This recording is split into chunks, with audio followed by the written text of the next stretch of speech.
Hello everybody, welcome to another episode of Itiski Throttle. I am your host Sylvester Makonjwa. We're going to be looking at the game between Kaizer Chiefs and Swallows FC. Happened on Monday, the 1st of May, on a holiday. We're going to have a look at Swallows FC. They have won the game 2-1. The game was at Peter Mokaba Stadium where Kaizer Chiefs welcomed Swallows FC. So we're going to have a look at how or who scored, the stats of the game, where did Swallows manage to win it. Let's get into it. The game took place on Monday, 3 p.m. at Peter Mokaba Stadium. Kaizer Chiefs welcome Swallows FC. Swallows FC came into this match. They were on position number 12 on the log, so they needed points more because they are facing relegation in that position. We all know that this season, when you've got 30 points, you are actually not off the woods yet.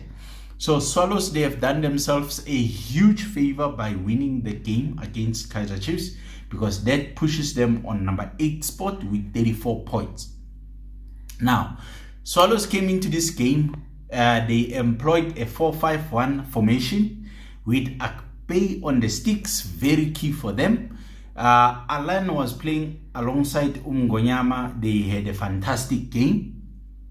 In the middle of the park, they had Tetwa, they had Baiki, and they had Mjali. Those three were the ones that making sure that Kaizer Chiefs doesn't penetrate them in the middle. So on the side, at the back, they had Ulukubeni, and on the other side they had Demons, who was playing slightly further up the field. He was running at Ushanti. We saw that materializing, and one of those runs was a goal. Now, Swallows, in this case, they took a lead in the 7th minute, whereby the Chiefs were on attack, and the Swallows turned the defense into attack of themselves. They looped the ball, long ball, towards Ungobo. Demons was too quick. He took that away. Hit the first shot. Kune blocked. On the follow-up, it was a goal. So that also destabilized the Kaizer Chiefs, because Kaizer Chiefs were looking to build up slowly into the match. They look to start the ball at the back, building up, and then give catch Swallows by speed or surprise. But now, Ngonyama and Allen, they did manage to hold their line in the defense. They did manage to stop those crosses. They did manage to stop those high balls, because what Kaizer Chiefs did when they couldn't penetrate Paiki and Mtetwa and Mjali in the middle, they started looking for that long ball behind Swallows defense. So Swallows defense, they didn't give them the space. So meaning Atazwane had to come up with another plan. So in that plan that he tried, it didn't work, because Swallows emerged victoriously in this game. So statistically, Swallows had 25% ball position. Kaizer Chiefs had 75%. It tells you that Kaizer Chiefs was throwing everything at that Swallows defense, but Ngonyama won all the aerial balls. He won all the one-on-ones. So they did not allow Chiefs to break their low and mid block. So they defended with all, because if you can have a look in the second half, Swallows didn't even threaten Kune until Wasim Isaacs was introduced, because that's when now you will see that Swallows now they are trying to enter the box of Kaizer Chiefs. But in the second half, it was Kaizer Chiefs all the way. Swallows managed and contained them.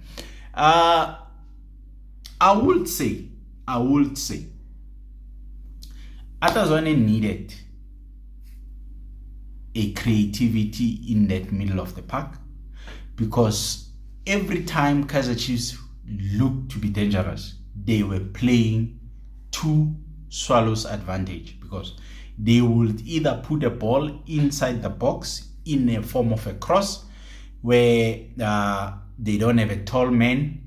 Benny Minyama is out, so Dupreez is shorter, Mngonyama is taller, so that's why Mngonyama was winning all those crosses. Alan was winning all those crosses. So Atazwane had to come up with another creative way to break that mid and low block from Swallows.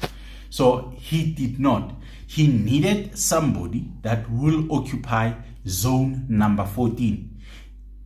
If that person was occupying there, or actually adding a second person, have two people to occupy that zone number 14 spot, whereby you will find those short passes, you will find those spaces in the box, you will have somebody shooting from that range. So he did not have that person.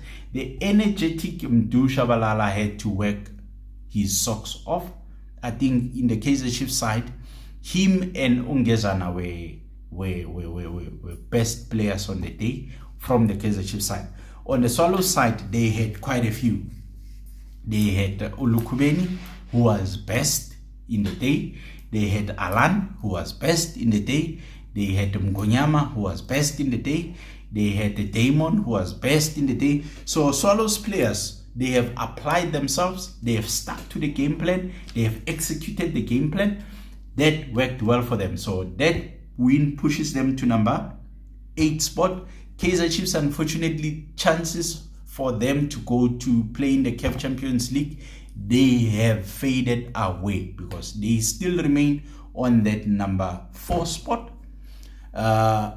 with 2 games remaining. They have played a game extra than the Orlando Pirates, who are on number 2nd.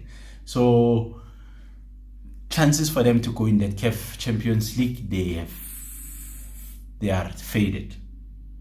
Now, they had 7 shots on target, which is Kaizer Chiefs. Swallows had 6 on target. Kaizer Chiefs had 549 passes. Swallows had 188. It tells you that Kaizer Chiefs threw everything to Swallows, but could not break. So Zwane should work on, if the first plan doesn't work, what is his plan B? How to play against the teams that are playing mid or low block. How to break those defensive midfield and those defense tactics. So he needs to come up with that. He needs to go back to a drawing board, work on that.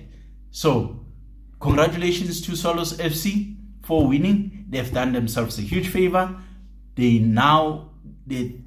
thinking of relegation is out now. So now they can focus on pushing their way into their top 8. Musa Nyatama was spot on with his tactics. Alongside Umogi and Mamila, they were spot on their tactics. Congratulations to them. This is a It is Throttle episode. Follow us, like our Throttle, our It is Throttle channel. Subscribe to our channel. This is Sylvester Makonjwa, your host, second half. I'm out.